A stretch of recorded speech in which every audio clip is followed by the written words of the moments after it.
তোমাকে আমার ভারী ভালো লেগেছে। হ্যাঁ গো, তুমি কি এখানে থাকবে কয়েকদিন এখন? যদি না তোমরা তাড়িয়ে দাও। থাকলে বেশ ভালো হয়। বইয়ের আলমারির কোনো ইংরেজি বই আমি পড়তে পারি না, তুমি থাকলে অন্তত পড়ে শোনাতে পারো।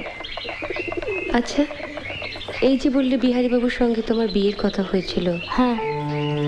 সেটা হয়নি বলে তোমার কোনো আফসোস হয়নি? ও মা, আফসোস হবে কেন? ভগবান যা করেন মঙ্গলের জন্য। তাই বুঝি?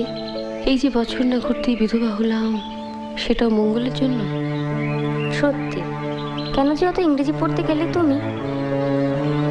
আবার ভাবো, তাহলে তো তুমি বরের কাছেই অন্য জায়গায় থাকতে, এখানে আসতেও না, আমাদের দেখাও হতো না। বা আমি এখানে থাকতাম, তুমি অন্য জায়গায় থাকতে। বা তা কেমন করে হবে? তোমার শাশুড়ি তোমার বরের সঙ্গে প্রথমে আমার সম্বন্ধ করেছিলেন, জানো?